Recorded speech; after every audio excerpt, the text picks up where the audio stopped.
All right, good evening. Wow, that's loud. I don't know if my turn is going to be good, so I'll just fire it away. Thank you. Welcome everybody to our community learning workshop. We haven't done one of these in a while. It's been a tough entire year. My oldest son just reminded me we're coming up on a year since our school shut its doors. It's been traumatic, it's been stressful. And so I want to tell you a little bit about how this came to be. It wasn't just like we said, hey, this would be a great topic. It actually came from a student. So it was, first of all, it was Katelyn Hagen reached out to me and a student had come forward. I'm going to tell you who that was and share a bit about her in just a moment. Is she here, by the way? Right here. Hi. Hi. Nice to meet you. We'll be talking about it more in just a second. So she reached out to Katelyn and said, hey, some students are struggling.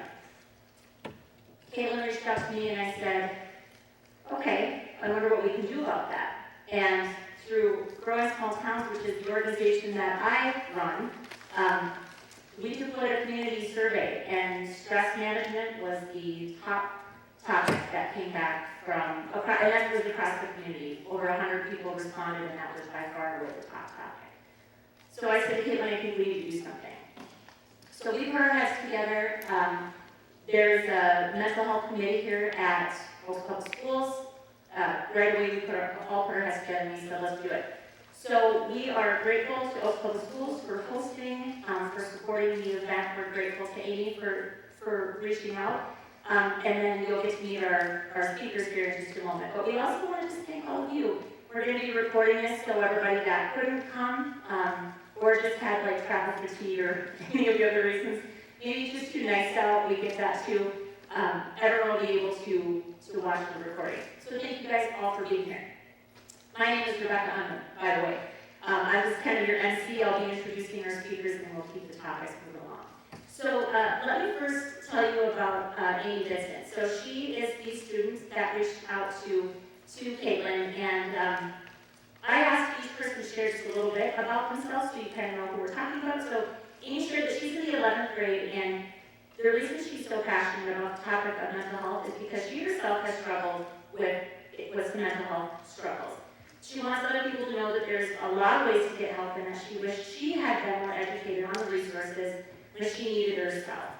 She doesn't want anyone to feel like they're not good enough, but she wants everyone to be educated as they can be on the topics that really matter. I would really appreciate if you would join me in some applause for Amy, because it's really because of her that and with that, we will welcome up Dr. Steinhoff for a welcome and to share a bit about the Mental Health Committee of Oaks Public Schools.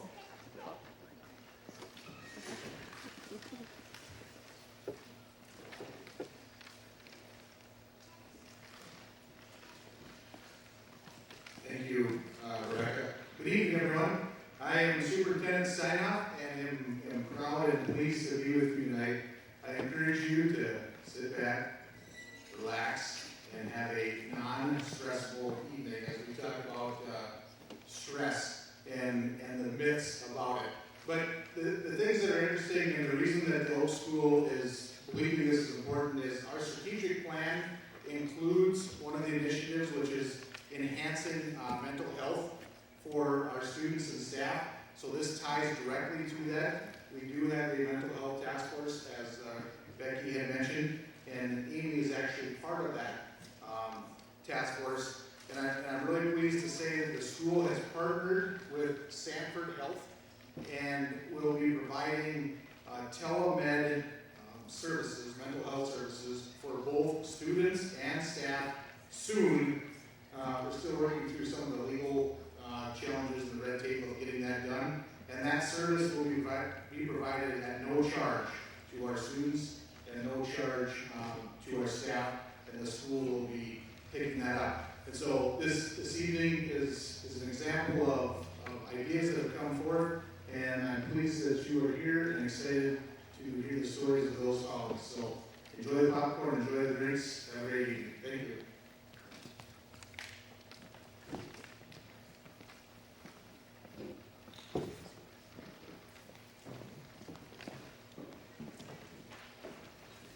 Thanks, Dr. Steinhoff. Our first speaker is Mr. Spellerberg. I will tell you that when we reached out to him and I said, we need dudes, we need guys. Women are like, yeah, we'll help. And we said, we know he's the guy. And I called him and he immediately said, of course, I'll help. So Mr. Spellerberg is a teacher. He's the FFA advisor at the Southeast Regional Career and Technology Center, and he's been a teacher for 17 years. And we are so happy to have him. When we asked him why he's so passionate about this topic, he said, I care about all of my students. And I feel like it's a part of my job to prepare them for life, and the emotions and personal well-being that they have is very much a part of life. So with that, give it up for Dr. Spellerberg. Doctor, I just called you doctor. I guess everyone should be a doctor.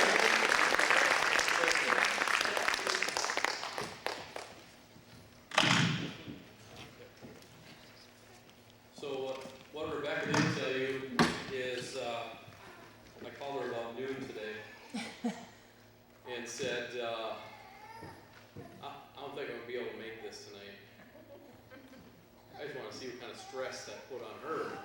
Like, I should be giving out stress, not taking it. But in reality, like they said, Dan Spellerberg, I'm here to share some facts with you. These are some facts provided by Sag, I believe. Yep. Thank you. So, can you hear? Or everything's good for you? Yeah, we're working on it. Working through it.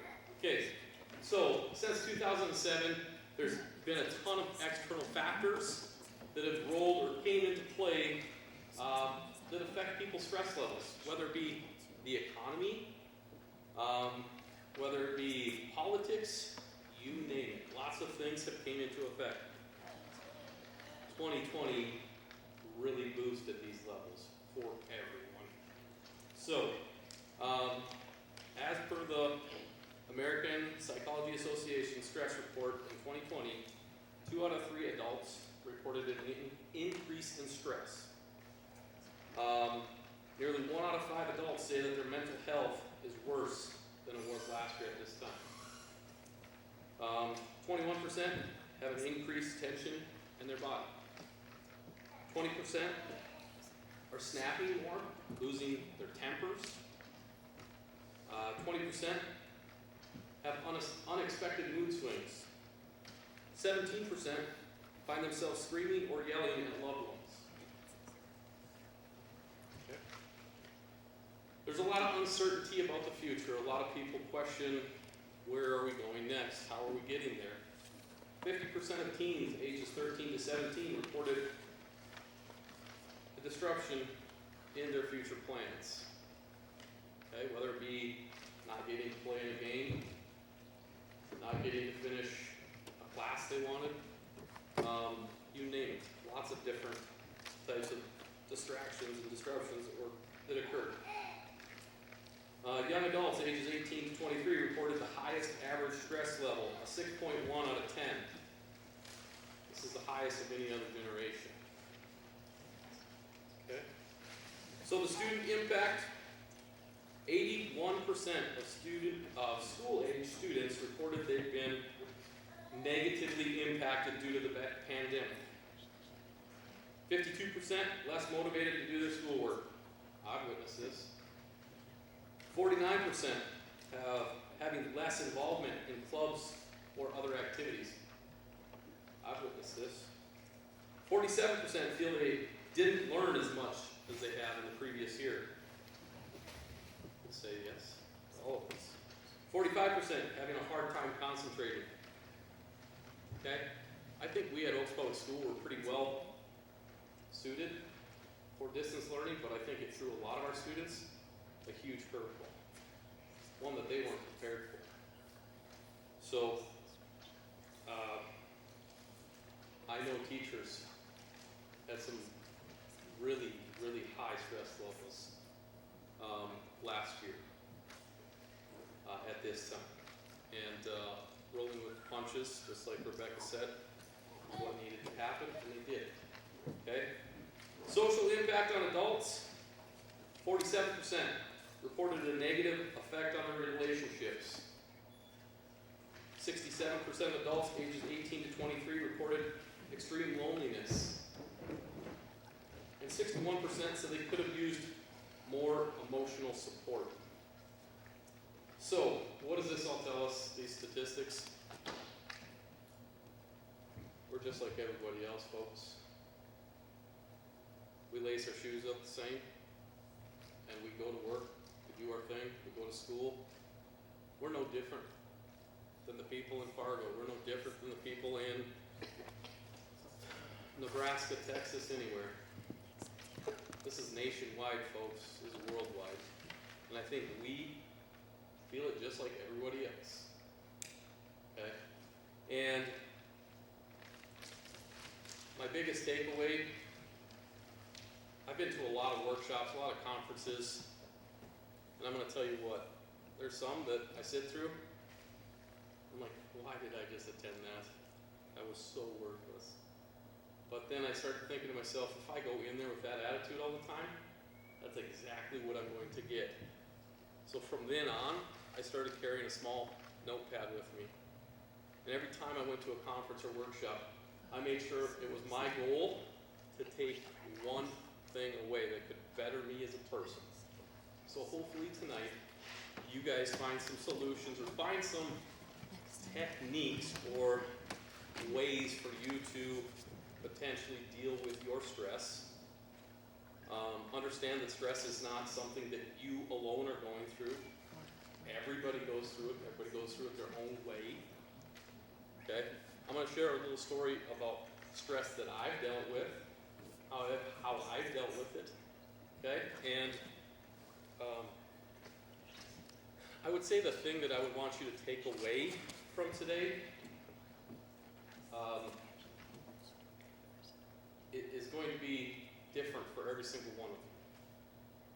So find what you need, write it down, and put it in your notebook to take home. Okay? So, my story. We always have stress. I see students coming in every day.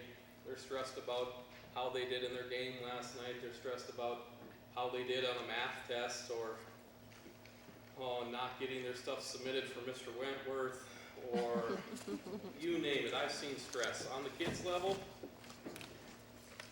and I've seen stress on the adult level.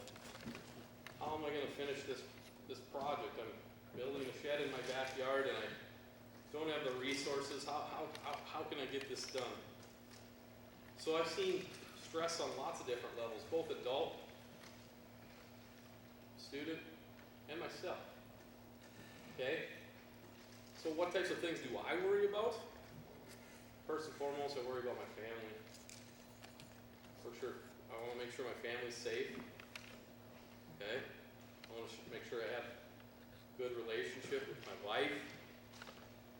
Those are my big stressors. Make sure that those things are good. That wasn't always good, folks. Okay? I've had to go to a counselor. Now, not a lot of people probably know that.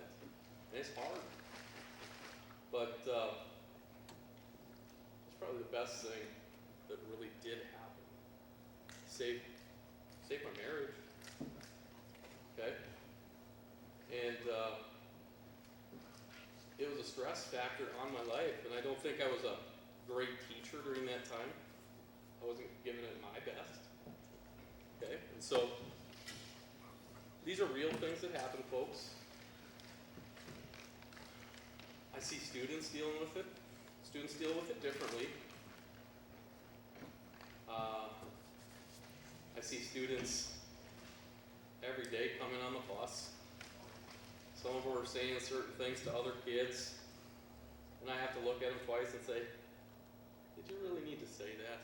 Did you really need to do that? They kind of shake their head. They're like, no, I didn't need to, but I did. Okay? I kind of live life by try to live life by the golden rule. Treat somebody like you would want to be treated. So, there's stress all around us. How you deal with it. How did I deal with it? Found a counselor. Okay? Found somebody to talk to. I had that one person I'd always go talk to. I'd talk to him once a week. We can talk about anything, okay? Or make a phone call. And we talk for an hour. Oh, we've already talked for an hour. Well, I better get back to doing what I was doing. Those small things, making those small connections, and having somebody there to tell your story to is really important. If you don't have that, you are sitting there swimming with nobody around you, and you're probably more than likely going to sink. And we don't want anybody to sink. We're here to help you all. As teachers, you go to any one of your teachers, they'll help you. I don't care what it is, they'll help you. So, the last thing that I want you to know about is probably one of the best statements that I got at a conference. Do not worry about the things that you cannot control. I cannot control what's happening with those kids on the bus ride over to the center, but I can control what happens in my classroom. Don't worry about what happened at the game last night. I can't help, I can't change that. I can fix what's happening right in front of me, the things that I can control. And so, if you think about that, and don't worry about the things that you can't control, you'll have a lot less stress in your life. A couple of the students came in today and said, Mr. Spellerberg, what are you going to talk about? I said, haven't wrote my speech. Don't know. Not too worried about it. Just going to talk about life. So that's my story. I hope I spent my time and utilized it well. So thank you. You can clap for Mr. Spellerberg. I'll tell you what stresses me out with technology when it doesn't work. So thanks to Mr. Spellerberg for rolling through that while we were struggling. And now, of course.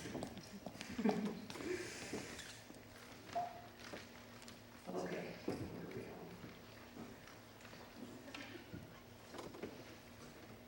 All right, so what we're covering, yeah, this is going to be stressful for me. I'll take some deep breaths. It'll be fun. We're covering the 5 whys of stress management, and then we're going to be leading our speakers into these 5 whys. These are things that are universal to all of us. It's not just about students. It's not just about adults. We may, like Mr. Spellerberg said, we might process these things differently, but these are things that every single one of us struggles with. The first why about stress, and it's really important right now, is the belief that social media is real life. Okay, we all get it, I think, on some level, that social media is a highlight reel. There's not a single person out there that is sharing every single facet of their lives on social media. And furthermore, we tend to post the stuff where we look the happiest, we look the skinniest, there's maybe a filter or two applied. And as soon as we look at that, we see our friends having their consistent best days ever, the feelings that we have, the crappy feelings that we have are real. And so, social media itself, what we see is not all there is to life, but how bad it can make us feel is real. It can create jealousy and it can trigger envy, and then you can start to feel like your life isn't enough. Like you don't have enough, you don't have a good enough spouse, you don't have cool friends, you're not doing enough, you're not smart enough, you're not popular enough, you're not athletic enough. There's all sorts of things that get triggered, and so I just want to remind you that it's not real. Then on the other side is we can be tempted to say, okay, well I need to be more real, and so I need to share the deepest, darkest parts of my life, and that's where we mix up the idea of being real and vulnerable with disclosure. The entire world was not meant to hear what we're feeling, and social media has changed that and made it dangerous for us. The other thing is it's about outcomes. All you see is a person's success. So our amazing boys basketball team, wherever any of you might be, you won. You won the district championship. It was amazing. We watched it. It was fantastic. If all we do is watch the still images of them high-fiving and holding their trophies, you can forget that there have been years of hard work that have gone into that moment being possible. And that's with everything on social media. So we just want to remind you that's not real. And with that, we're going to introduce our next speaker. By the way, this is how you overcome it. You hang out with real people in real life. We need to dial down the virtual, and I know that's really hard schemes is how we just came off an entire year where we were educated virtually in some respects. We need to hang out with real people, your real friends, the people that actually know you, okay? So, without further ado, let's talk about the other person that made today possible. So Katelyn Hagen is a farmer rancher alongside her husband Jason. She also is the head volleyball coach here at OPS. She is a member of the North Dakota Suicide Prevention Coalition, as well as being a survivor herself. When I asked her why she's passionate about this topic, she said that it's difficult to sum up my passion for mental well-being. However, in short, I share my story to make others feel connected.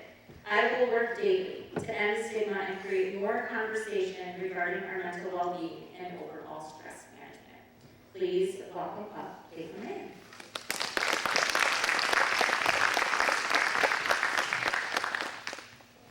Okay, is this on?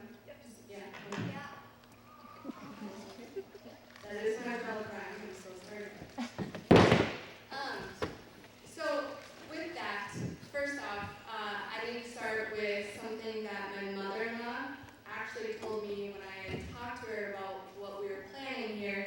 And I quote she said, and I just, I've been to just 10, 20, 30 conferences, and I've heard a lot of quotes. I've heard a lot of great speakers and a lot of great things. But one thing she said to me is that it takes a lot of snowflakes to make a blizzard. Is that right, Nancy? Yeah. There it is. And it really just stuck because knowing my own experience and knowing what I went through, it wasn't just one thing. I didn't just look at, hey, this one thing happened and this is what caused my anxiety and my depression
gesture of a like through social media, of all things, to feel popular, relevant, accepted, etc. But unfortunately, it seemed like that was exactly what this girl was looking for. The more likes she got, somehow that made her more popular. So these 80 people who liked her photo, I started thinking to myself, how many of them does she actually talk to? How many does she truly know? How many really know her? And then I really started thinking about that and why she cared so much about people liking this photo. Then I kind of took a step back and I looked at my own social media footprint, what I was posting, what I was doing on social media, and was I possibly putting off a similar impression? I really self-reflected about that, and it really kind of hit home to me because I saw her reactions. I listened to it, and I saw it personally, and then I heard the exchange of her and her peers of what that did, you know? The amount of likes she got on a photo made her happy, but yet it wasn't this perfect amount that she was aspiring to. Then she went down again, right? I think we can all agree that rarely do people ever represent themselves accurately through social media. We see the vacations, the great relationships, the new, the shiny, the perfect. Rarely ever do you see the day-to-day stresses, right? I'm not talking about maybe losing a loved one or a traumatic event. I'm just talking about what you deal with on the daily. Things not going right, just having a bad day, not being prepared for something that you really thought you were going to do well at. So with that, whatever those might be for you, whatever stresses those are, just because people don't post their stresses at that time does not mean they don't have them, okay? And I think we get so caught up with social media in that aspect that, oh, people are posting this, people are posting this, they must not ever deal with similar things like I am. And I see it every day. I see it especially as a coach. I see how our youth uses social media and admires people through social media and how that can be dangerous. See, I'm losing my spot. This is what happens when I write things down. So if we think about social media, when do you mainly use it? It better not be during school, guys, right? But if you use it, and even adults, think about when you're on social media.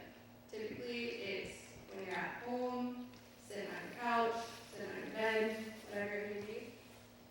But most of the time, it's you're alone. Something I want you to consider is the isolation factor of social media.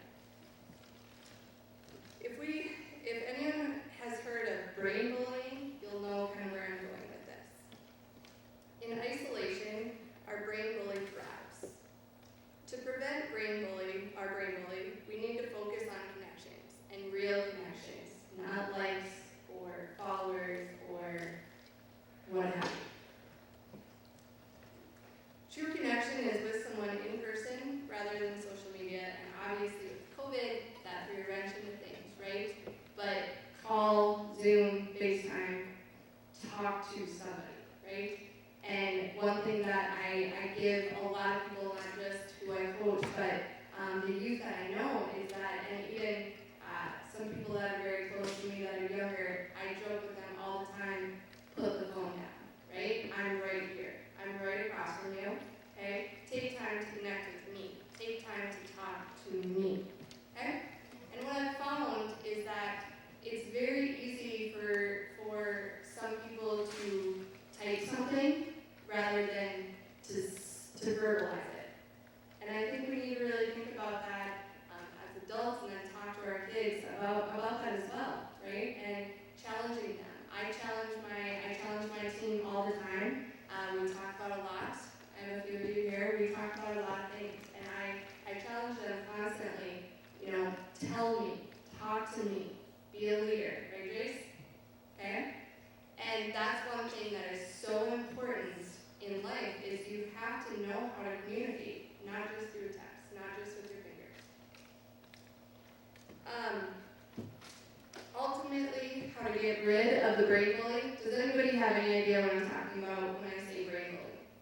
Nods? No? No idea? It's that thing in your head that is the comparison factor. When you're sitting there looking at social media and seeing somebody's pretty picture and it's that thing in your head telling yourself, I'm not speaking enough, right? Or they have it better than me. And just putting all these bullying yourself, right? Okay? So to shut down your brain bully, you have to fuel connections. Any type of connection, but you need to fuel those. And that's not by texting. That's not by Snapchatting or TikToking. Does that make me sound really old? Okay. But find that connection and spend time with those connections. Okay? That's how we get rid of that brain bully. Ultimately, we need to recognize when you're comparing your inside, and when I say inside, I say how you feel at that time, to somebody else's outside. The shiny, the perfect. Okay? You guys know what I mean? So when you're looking at a photo, how you feel at that time is your inside, and you're comparing it to what you see on the screen, which is not accurate. Don't trick yourself and let that fuel the brain bully. Okay? I attended a mental health conference last week, the North Dakota Suicide Prevention Coalition, and there was a lot of discussion surrounding this very topic. Not just Facebook, Instagram, but news outlets, TV, video games, screen time in general. And no, I'm not here to lecture you on the amount of screen time you use in your home, but I'm here to just ask you to consider a few things. Do some self-reflecting for me now or maybe at home. Focus on what you're consuming. No, not diet-wise. I'm not going to talk about your diet. But instead, on what you're focus on what you're consuming, whether that be the news, social media, TV, video games, or music. Then think about how you feel after you consume that. The easiest way for me to explain this is that think about your feeling, whether you feel angry, happy, sad, excited. For me, personally, I will say when I watch the news, if I watch an hour of the news, I feel sad. Right now, I'll be honest, I feel sad, angry, disappointed. Knowing that, I limit my time watching the news. Or I choose to get my news and to find my relevancy of what's going on in the world some other way. So what I am going to talk about is reflect that back on yourself, okay? Whether it's you watching TV, watching a certain show if that makes you feel sad, which, hey, Grey's Anatomy, we've all been there, right? But as far as music or the social media aspect and how you feel after looking at that. So it does affect your mood and your day-to-day and your conversations thereafter, right? So if I talk to my husband and I just watch the news and I'm feeling the way I do, I'm feeling angry, disappointed, just, kind of lonely, right? My husband will say that reflects on him, and it reflects into our further conversations following that.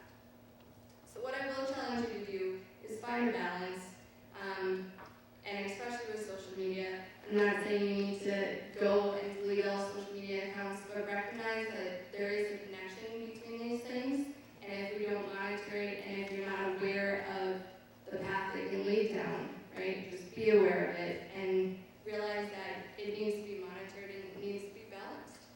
Give yourself a break from social media if you notice yourself having those feelings of comparison.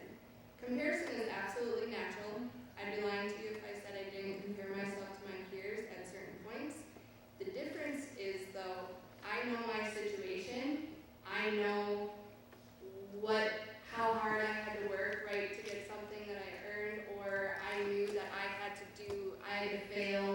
200 times to be successful that one time, right?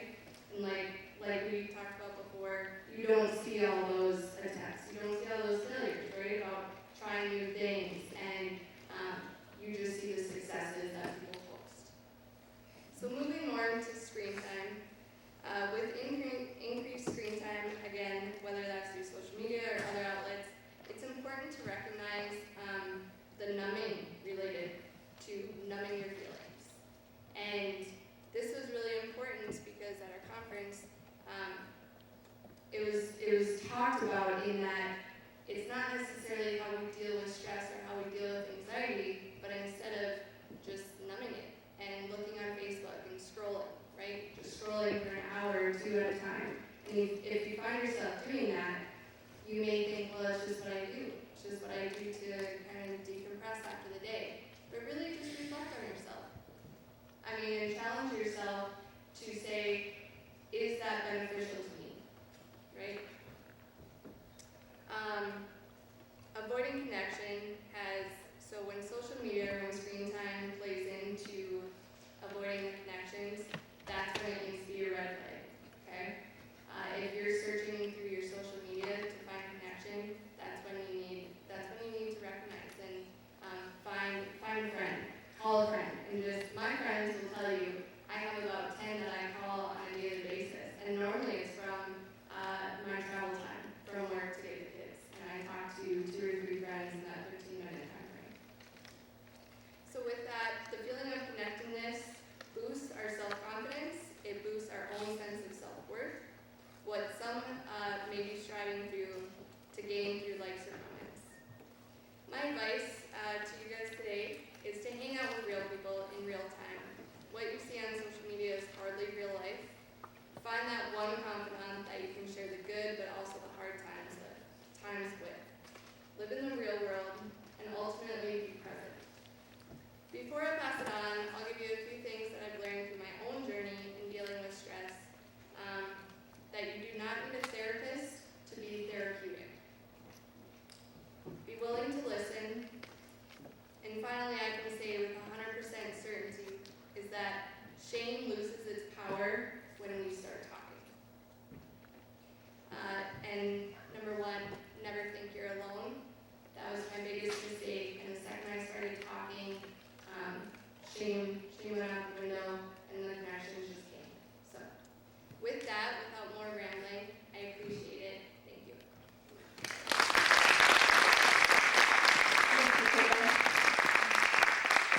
Okay, so the first line is that social media is real life. The second line is talking about my pain will only make it worse. Now this isn't, the thing that Katelyn just brought up is this word of shame. Shame has this really heavy sounding connotation as if it's something that only happens when really major things happen. We can have shame any single time we feel less than, or we feel alone, or we feel like we're experiencing something that nobody else can relate to. So pain could be, is relative, okay? So this idea of talking about it will make it worse. She just talked about this. Shame lives in the dark, so once you bring it to light and you share it with even one person, it becomes far less scary. The numbing or avoiding, she also talked about, we can oftentimes trick ourselves into believing that if we just don't say it out loud, that it'll go away. Our next speaker is going to talk about how that's absolutely not true, because our feelings, if they're not addressed, they don't go away. They show up in other places in very real ways, and can actually cause illness. So we overcome this lie by talking to somebody that we trust. It doesn't have to be lots of people. In fact, it's probably better if it's not. You need one confidant. So with that, I want to introduce our next speaker, Sierra Waite. She is a family nurse practitioner. She's the owner of True Wellness. She's located in the same building as Back to Health Chiropractic here in town. She has a passion for addressing discomforts and disease through a holistic and natural approach. When I asked her why she's passionate about this topic, she said, at each appointment I address stress management as a huge part of health and wellness. And a person can do everything right, but an ongoing stress is present, all of their efforts will be for nothing. Stress can greatly impact the body and be a huge cause of many symptoms and discomforts that people experience. So with that, please join me in welcoming up Sierra Waite.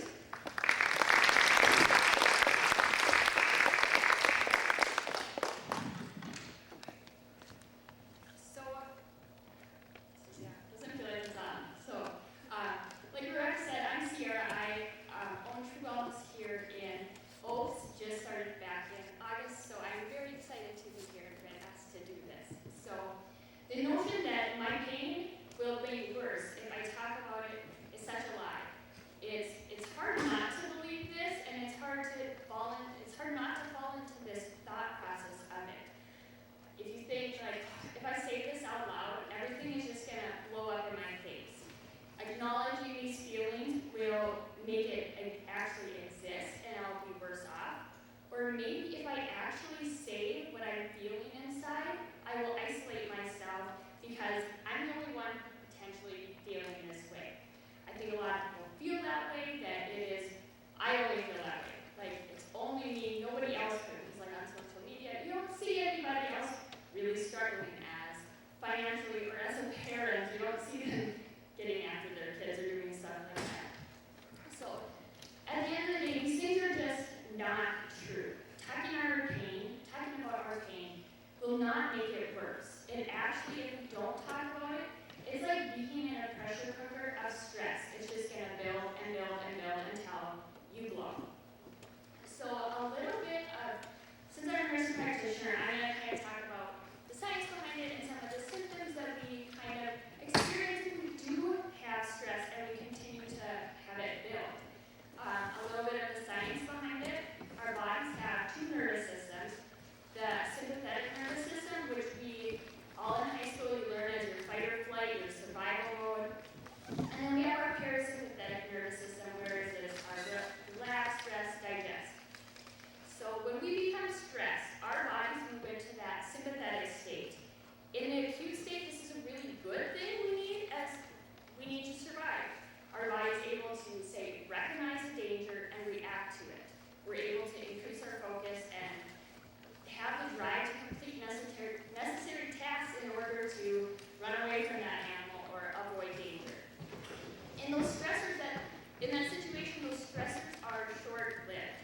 Our cortisol goes up and then it comes down when the situation resolves. However, we have times where we are faced with ongoing pain. And like Rebecca said, pain can be very much relative. It can be described, I describe it as anything that causes unrest in us. It can be financial pain, parenting pain, or medical pain. With this new normal that we have of COVID, will it affect me? Will it affect my loved ones? How do I feel about this? Should I wear a mask? Should I not wear a mask? And everybody has different opinions about it all. That new normal is stressful. So when we experience this pain or whatever pain you have, our bodies respond to it as stress. It can't differentiate that it's like threatening stress, it's just stress. And we move into this the sympathetic state.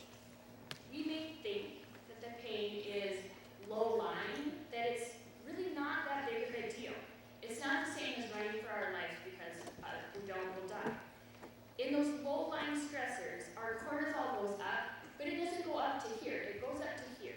And it's not as high, but it doesn't come back down to normal. It stays at an elevated level and just kind of keeps us in that sympathetic state, remaining there for long periods of time, especially if we don't talk about our stressors or we don't bring that to the forefront and we let that fester internally.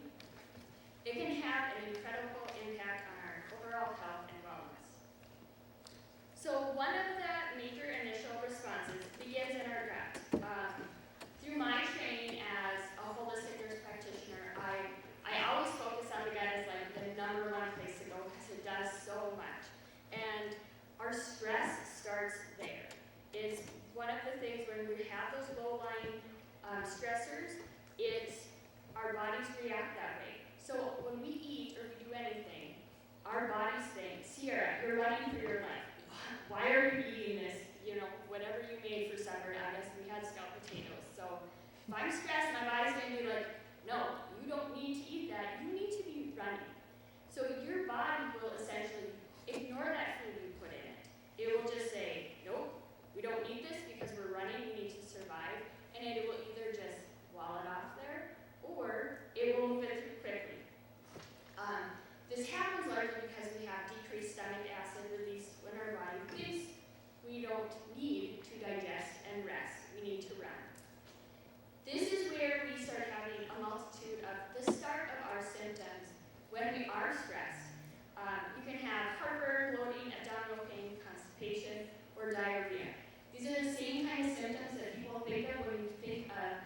nervous stomach. That stressful stomach that you have is that stress response occurring. You think, how is that a big deal? But that is what is occurring inside you. So, and if we continue to have this stressful state, so what happens essentially is you don't have, your body doesn't digest things, and the first part of that is releasing stomach acid and enzymes in order to start breaking things down. We need those in order to properly digest the food we take in and absorb it as nutrients. Certain proteins, vitamins, minerals that we take in require adequate stomach acid and enzymes to help them break down. Our bodies utilize that in just about every process. So when we don't have that, we're not able to take it in, we can become nutrient deficient. Through that, we can start having issues with our thyroid. Our thyroid doesn't have the vitamins it needs to do what it needs to do to give us energy, to keep us awake during the day, and to keep us focused. Next, like our liver requires a lot of the vitamins to help us with detoxification. That if we keep that stuff all swimming around in our body, we can actually become fatigued, we can lose our functioning and energy. Without adequate stomach acid in our body from the stress response, we also lose our good bacteria in our gut. We develop an overgrowth of bad bacteria that can have an impact on our overall health and well-being. One of the biggest of those is why stress and depression are very tightly tied is because our serotonin, or our happy hormone, is made in our gut. When we have that overgrowth of bad bacteria, we have a decreased ability to make serotonin. And that's why people often lead to depression or having feelings of being more down and depressed. On a side note, vitamin B6 is also required in our body to take a protein and to make it into serotonin. So if we're not absorbing our natural nutrients that we need, we also are at higher risk. The immune system is largely housed in our GI tract too. When the gut microbiome is imbalanced, the immune cells will not be readily made or overutilized when we're in this stressful state. That's why you'll hear people say, I'm always sick, I just don't feel good, or they have a cold again. And that's what happens when our body is overly stressed.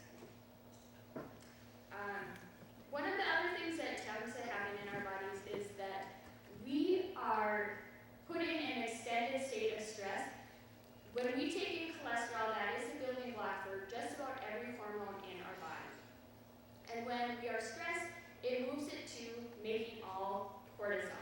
And because we need that to survive. We don't need our hunger hormones to survive.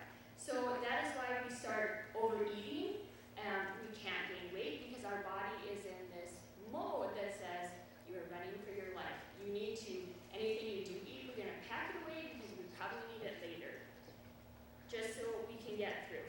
So we start seeing all those imbalances.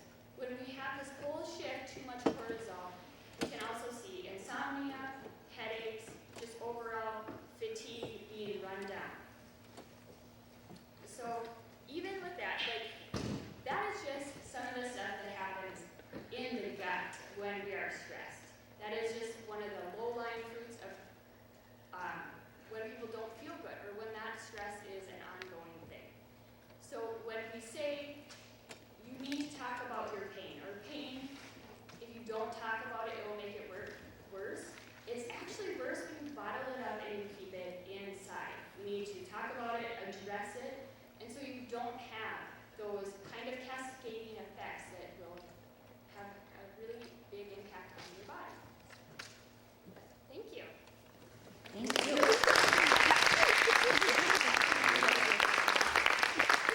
So what I love about that is a lot of us spend a lot of time thinking about our physical health, right? We think about our diet, we think about exercise, but she's reminding us that everything that goes on in our hearts and in our heads, it all plays a big part. So thanks, Sarah. Okay, line number 3 is that having bad feelings makes me a bad person. We need to learn how to feel yucky feelings. And I mean feel them and not just try to rush through them or pretend that they're not there or say just put a smile on your face and it'll be fine. Difficult feelings need to actually be processed. So there's a few kids in the audience who can tell me the feelings that are present from the movie Inside Out. You can just yell them out. Anger is one, yeah, good job. Fear. Fear, Joy. joy, Sadness. sadness, Anger. and then the little green one. Remember? Disgust. No, disgust. Yeah. So those are the five that are represented as visible characters in Inside Out. The danger is when we assume that that's the whole range of emotions and that's all there is. What we're going to talk about here, we've got so who we were kind of struggling to get on board here is the educational psychologist. So she's with us, she's zooming in. I should check if Kim can actually hear us. Kim, can you hear us? I don't know what's going to happen, but she's there, so we'll figure it out. But when she and I were visiting, and she's going to be sharing some helpful ideas for how to actually discern what your emotion is and then manage it. Here she is, because the problem is that anger is often what we show people, but it's not the real emotion. It's the primary reaction, but it's not the real emotion. And if you think about this, I'll just share. Challenging part of my life was when I was 13 years old. We've got some close to 13-year-olds. I know, they're all sitting right there. Yeah, hi guys. It's a challenging time to be alive, right? There's a lot going on in your body. And when I was 13, I was just like angry all the time. Now I wasn't actually angry, I was all sorts of other things. I was sad, or I was maybe a little embarrassed, or I felt like I wasn't good enough, I didn't really know who I was, and I struggled. But anger was something that was just easier. And so it's recognizing, like, you're not just angry. There's more going on, and I think we can all, especially the adults in the room, we can agree that there's a lot of anger showing up right now. Politically, COVID brought out a lot of anger. It's just been a really challenging time. So I'm really excited to have Kim on board here, and she is going to help us talk through, because how we overcome that lie is learning how to discern and manage our emotions. So Kim, hi. Hello. Yay, you're here. Okay, so we need to still, well, you can resume your share there, and then you'll be good. So you set to go? And then I'll advance your slides. We good? I can't understand what you're saying very well, but I am ready to go. Perfect. Okay, then let's do it.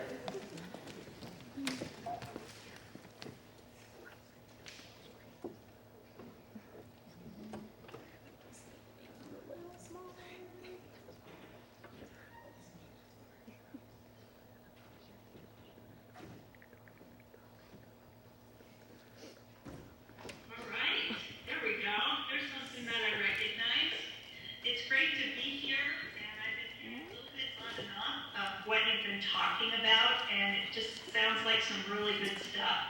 I love that Rebecca went over the inside out emotions, because we're going to start by talking about the 6 emotions that we're born with: happiness, sadness, fear, disgust, anger, and surprise. And I'm going to talk about them as someone who studies the brain. I'm a cognitive scientist, not a therapist, so we're going to take a look at how these emotions work in our brain.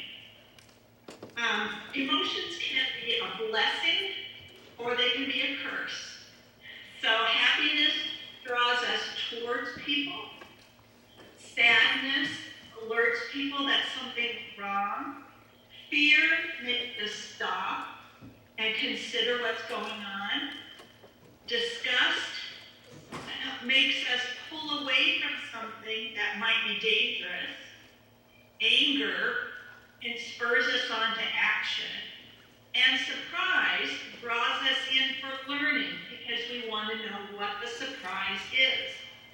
But some of these really strong emotions can be bad for us too. If we are in denial about fear, and we don't accept that we're afraid of something, then that fear can produce anger. And then we're confused about how we're feeling. Or disgust can pull us away from something that might be good for us to explore. Like it could make us afraid of trying something new or meeting someone new. So it is really important that we understand our emotions. Let's go to the next slide.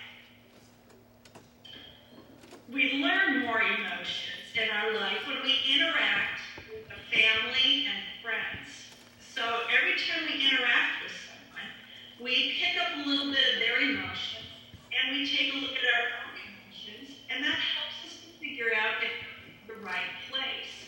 So this is the only way that we can learn it, is by interacting with other people. So we look here that we can start with that emotion of anger, but pretend that you're a preschooler and you're angry about something, and you look around the room and you see that other people are not angry.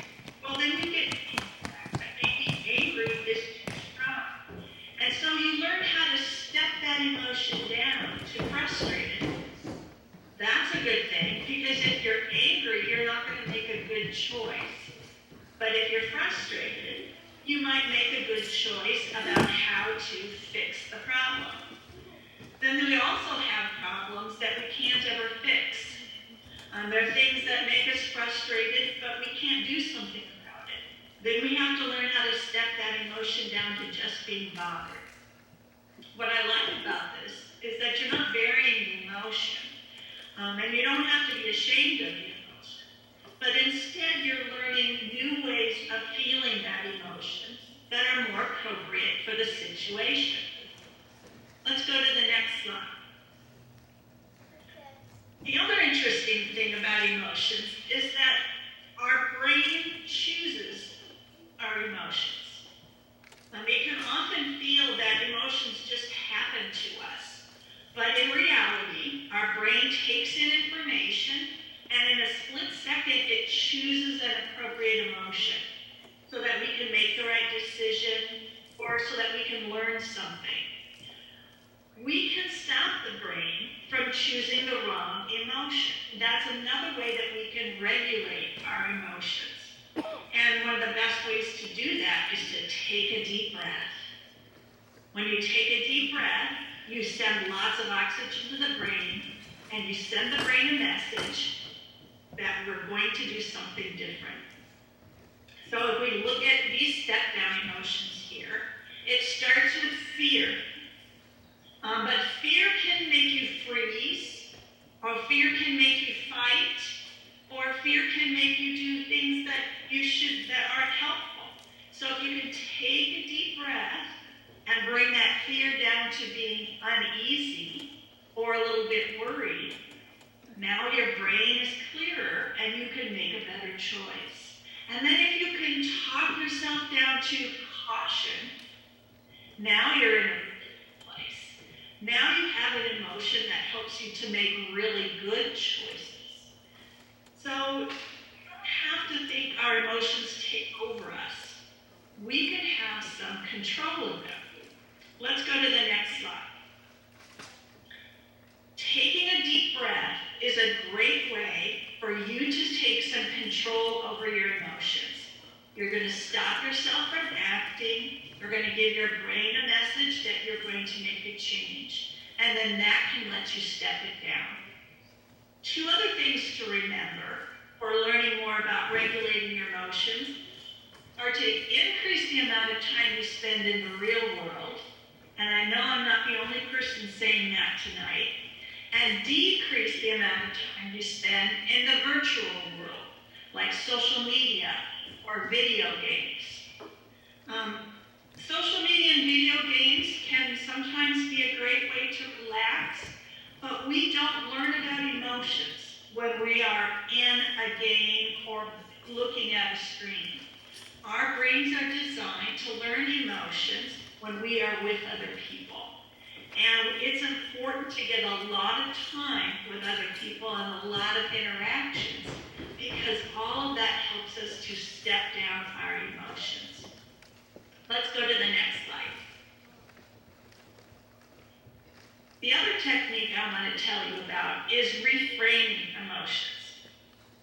When you reframe an emotion, again, you don't deny that emotion, but you add to it. So the first thing you do is admit the negative emotion, and then you connect it to something positive. And when you're doing this is really a practice that you need to try to do as often as you can. Because in one setting, it may not work. But the more you do it, the more your brain starts to do it on its own. And what happened is that your negative emotions are being connected to positive things, and that broadens your perspective of the situation. That will not only help you step down that emotion, but it'll help you to be a better problem solver about whatever's going on. So we can look at these two circles here.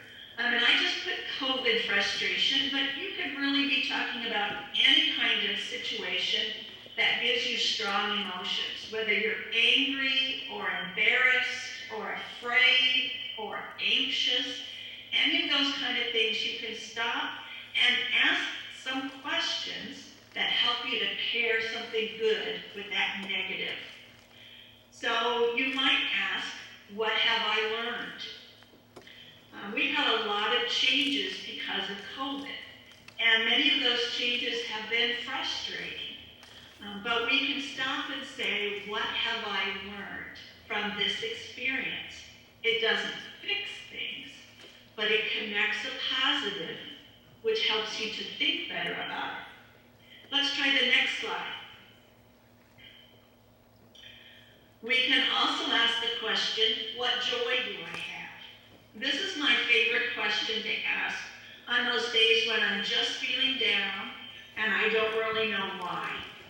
I'll stop and take a look and take kind of attendance in my head of what are the things that are happening to me that are good things. What are the things that I'm grateful for? And then that helps me to deal with the things that are making me sad. Another question you can ask is, what can I do to make things better? This is a great thing for your brain, is to think about what action you can take when you're dealing with something that's causing a big emotion. If I'm disappointed that I didn't make the team or I didn't get that contract, I can stop and ask, what can I do to make it better? Do I need to practice more? Do I need to upgrade my skills? What do I need to do to make that situation better? And again, it doesn't deny that negative emotion, but it helps you to move forward. Let's look at the next slide. Another question we can ask is, how might things get better? When we're in the middle of a big emotion, it's really easy to think that that emotion is going to stay. And even if we're not like a 2-year-old who gets angry and stays angry and then forgets what he's angry about, sometimes an emotion will get hold of us and it'll just simmer in the background. So a good thing to do is to ask, how might things get better? What kind of things are going to happen that will change this situation? Will things look better tomorrow? Will I have help from a friend tomorrow? Ask yourself those kind of things and connect that with that negative emotion. Another question is, what will always be true? And this is an important question because we have some reassuring truths in our life that we can count on. For me, I can remind myself that my family loves me.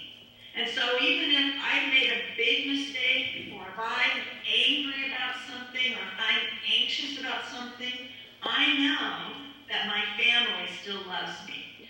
I know that I've got friends, for instance, who will help me. I know I have certain skills that I can use, that I can count on. So again, some more examples of connecting that positive idea with the negative emotion that you're feeling. Not to bury that emotion or be afraid of it, but to understand it in a new light. Let's look at the last slide, and we'll do a quick review here of the ways that you can manage your emotions. The first one is grow. Whenever we spend time with other people, we learn better ways to manage our emotions. And so instead of just having those 6 big emotions, we can develop 100 different nuanced emotions. But remember, we need to spend time with other people to continue to learn that. Number 2 is be a boss. tell your brain who's boss. Practice the deep breaths and practice talking to yourself about the big emotions and bringing them down a step. It doesn't happen right away, but if you keep working at it, it will work. Number 3 is build. Keep building those relationships with other people and keep building those better perspectives as you look at the situations that are causing these big emotions. And the last one is find. Find the positive, the way that you're growing in the struggle, even if it's something small. If we do these things and practice them again and again, just like if we practice basketball or volleyball or musical instrument, we just get better and better at it. We begin to build neural connections in the brain that can make this happen easier. Thank you, Kim. And I want to say that in my excitement that she actually was there, we could hear her. I didn't tell you anything about who she is. So I apologize, Kim, I didn't read your bio. But what's important about Kim is that she has a parenting newsletter. So for all the parents, it's called Parent Pages. She's the author of 3 books, including one called Weary Joy, The Caregiver's Journey. And so her whole profession is in supporting educators and parents. So as I mentioned, she has a doctorate in educational psychology, and she uses it to help people see their life and work in a new way. And what I love about what she just shared with us is that she actually illustrated one of Oak's public schools' commitments, right? Call them commitments of having a growth mindset. The fact that this idea of learning how to discern your emotions and manage them better is something we actually can get better at, just like every other skill that we learn. So maybe we should do a quick clap for her because she showed up and it worked. Thank you, Kim. So line number 4 about stress is that I wouldn't feel so stressed out if I were a better person. Here's the deal. You're not feeling stressed because you're stupid, inept, or otherwise somehow terrible at life. Like that's not how this works. Every single person feels stress, and these are some of the things that can cause it. Simply being overwhelmed can create stress. Trying to meet the high expectations of the people in our lives can create stress. Sometimes it's fear. And the biggest thing with this is every single one of us experiences stress, right? We experience it differently. We have it at different times. It's also situational. So there are times in your life where, like this last year, where it was all of our normal stress with a whole bunch of other stuff layered on top of it, it created more undue stress than normal. For some of our athletes or people that compete, those times can be more stressful when things that normally wouldn't bother you more. And so it isn't because something's wrong with you. It's because these things play a factor in all of our lives. And so I'm excited to introduce our last formal speaker, Lindsey Courtney. Lindsey is in her 3rd year as an elementary special education teacher here at OPS. She has a master's degree in special education, concentrating in emotional behavioral disorders. She also holds a master's degree in teacher leadership. Prior to being a special education teacher, she was a kindergarten teacher for 6 years. When I asked her why she's passionate about this topic, she shared that emotional well-being is a huge part of being healthy overall. I believe that individuals need to be healthy in all aspects, physically, mentally, and emotionally. Emotional well-being is often left to the wayside, but being both emotionally unhealthy and unhealthy has had great impacts on her life, both negative and positive. She said, I welcome any opportunity to provide insight into tools and methods that I utilize on my journey to being the best version of myself. Please join me in welcoming Lindsey Courtney.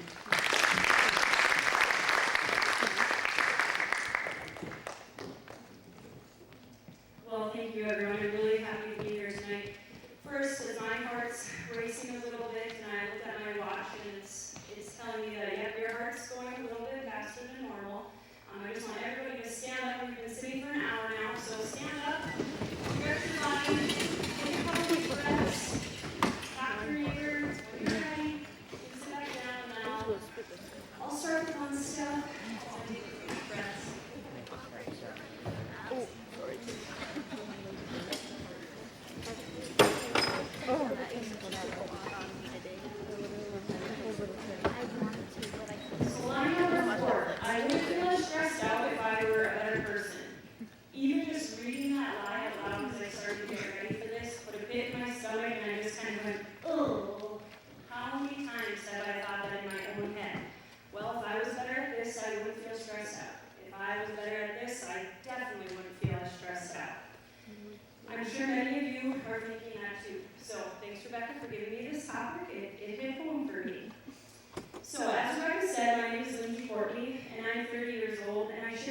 30 just because I hope I can still share some insight for the high school students, the elementary students, and even some adults.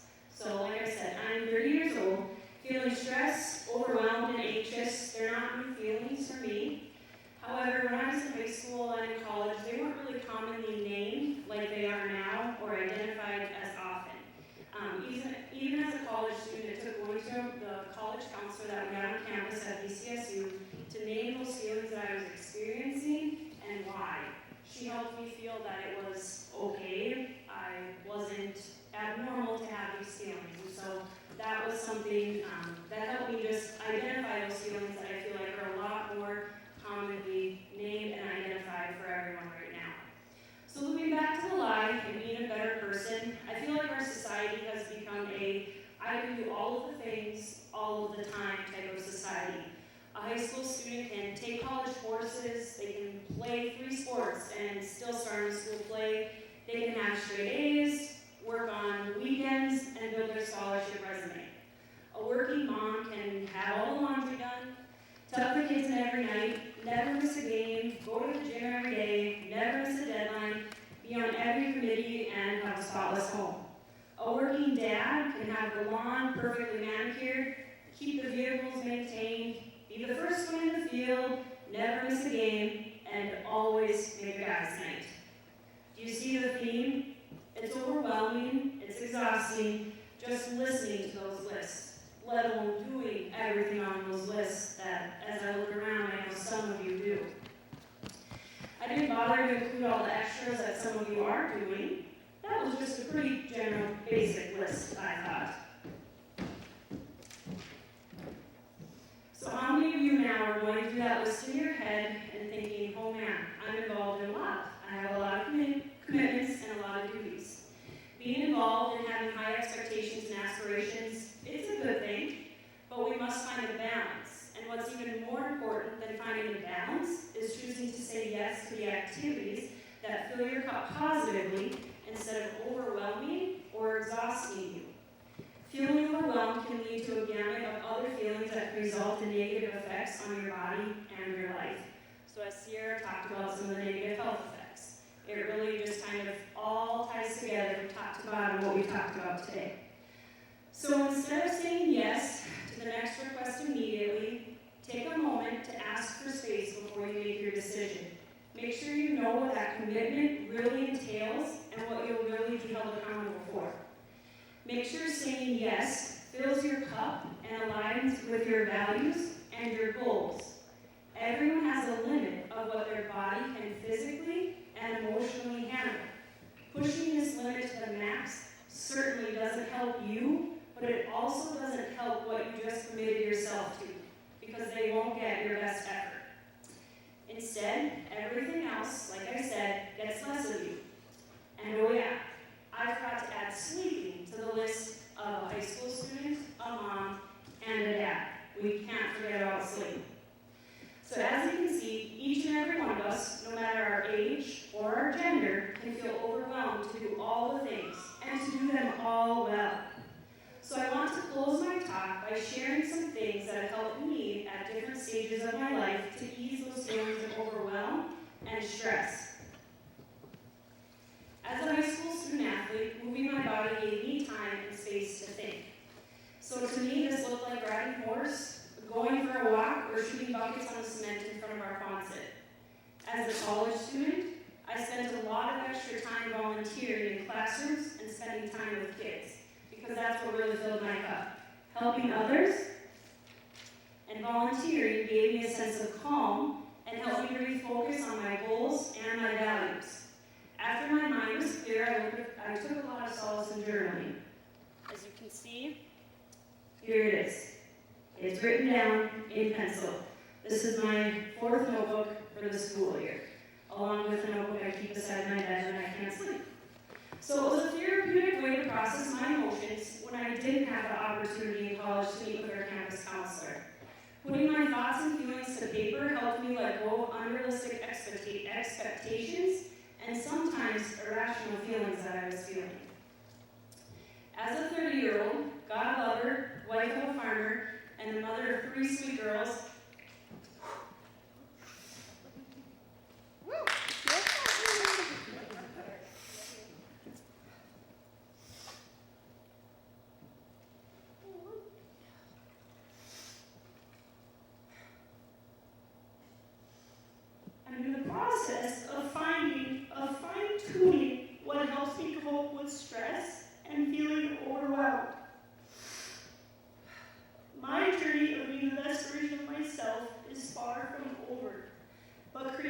structures, routine, setting boundaries, and having a big faith in God and having grace for myself and others has been instrumental in feeling healthy and happy emotionally, mentally, and physically. Now, not everyone may choose to start and end their day in prayer like I do, but make a goal to start and end your day with a positive list of affirmations or thankfulness for what went right. Or find that one song that screams your anthem and settles your mind. Take a few minutes to jot down your must-do list and your might-do list. Set realistic expectations for what you can achieve daily and weekly. Having too many things to cross off can be overwhelming, and it often leads me to doing nothing because I can't decide what to do or where to start because the list is just endless. Carve out time for your friends, your family, and yourself, and depending on what season of life you are in, this may look different. For me, it looks like getting up at 5 a.m. 2 mornings a week to run at the gym in town, but still having the grace for myself that if I was up with my girls in the night, I just can't cut 5 a.m. It looks like scheduling, yes, scheduling FaceTimes with my high school and college girlfriends after my girls are in bed. Most importantly for me, it's been having grace for the feelings of not being good enough or not being a better person and setting boundaries of saying yes to what I can manage within my values and what will continue to help me be the best Christian wife and mother that I can be.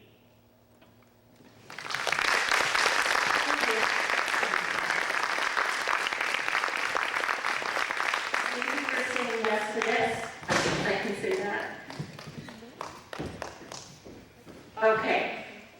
So, Lindsey, I appreciate how honest that was. I think we can all relate to so much of what you said. Okay, so let's get to lie number 5. It's possible to please everyone.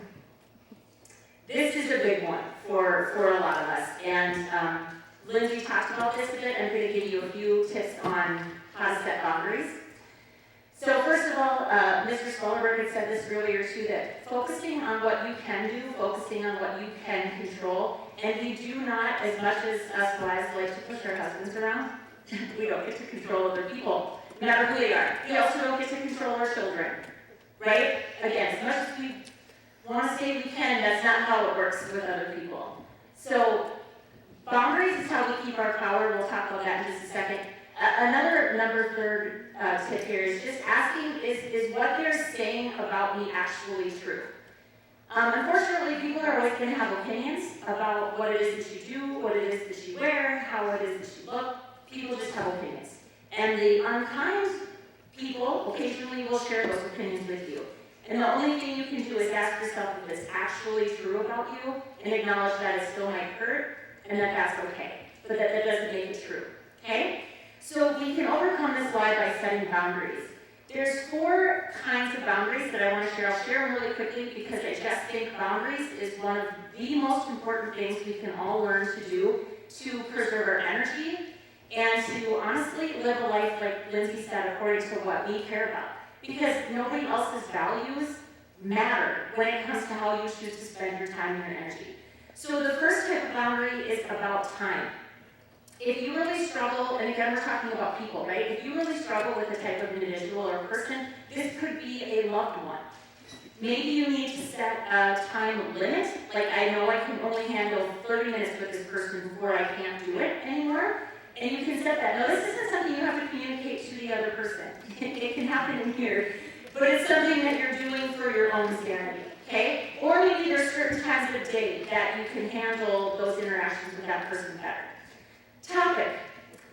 Maybe you have a grandpa that you just can't talk politics with.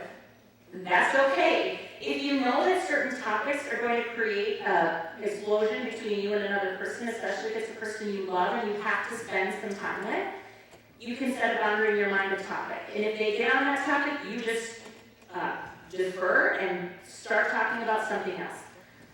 Place. Maybe there's a place where you feel comfortable. Maybe you only want to interact with that person at your home versus going to their home where you don't have a way out, okay? You know, it sounds really tired, but these are actually very, very helpful. And lastly, it's people. If it's a person that you know that you just can't seem to get along with, avoid that person as much as you possibly can. And with the other three that we were just talking about, they really are useful for the relationships that we care about. And I think a lot of times we tell ourselves that doing that is mean or it's cruel. It goes to the things that actually allow us to love people better. Because we're doing it on our terms in a way that feels good to us. And you can keep those people in your life if you have some boundaries set in place for yourself. So, to recap, let's go through just kind of one by one, okay? And then we'll wrap this up for the night. Social media is real life. That is a big fat lie. How we overcome it is we hang out with real people in real life. Number two, the idea that talking about our pain or our struggles is only going to make it worse. Talk to somebody that you trust. Like Sierra said, it doesn't make it worse to talk about it. It makes it far worse to bottle it up and not share things out loud. Number three is having bad feelings makes me a bad person. We can use all the great questions that Kim shared with us to learn how to discern and manage our feelings. My favorite one, one of my favorite ones was, what good is yet to come? Because it can really feel sometimes like the hard stuff that we're dealing with is how it's always going to be. Or what joy do I have, right? She gave us a few really great questions to ask. Hey, number four, I wouldn't feel so stressed out if I were a better person. Give yourself honesty and grace. Give yourself grace. Do the best that you can every single day, and give yourself the grace to know that your best isn't going to look the same every day. Like Lindsey said, if you're up in the middle of the night and you don't sleep well, you better believe your best isn't going to look as good the next day as it did the day before. That's where we have to give ourselves grace. And then number five, it's possible to please everyone. We overcome this one by setting boundaries, and remember you can set them related to time, people, place, or topic. Okay, so resources. I'm really thankful tonight to have Danny Dinger, our friend Danny from NESU Extension. She compiled these local resources for us. She's got some literature at the table, and feel free to stop by and chat with her. Reach out to them. You can read. You got them, and they're on the sheets out there. But students in particular, your school, your counselors, your admin, your teachers, they are here to help you. And I think one of the most important things that we want to remind everybody, by the way, Fred Rogers will end with this quote, but we want you to know that if you see something or you hear something, say something.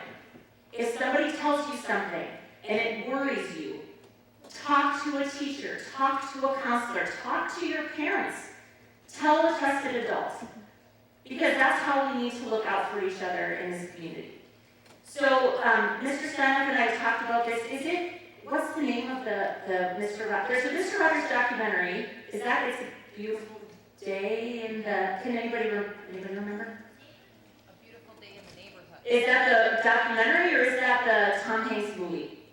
There's both. Okay, so we'll just say I highly encourage you to watch both of them. Because it's crazy, like I grew up watching Mr. Rogers' Neighborhood, anybody else?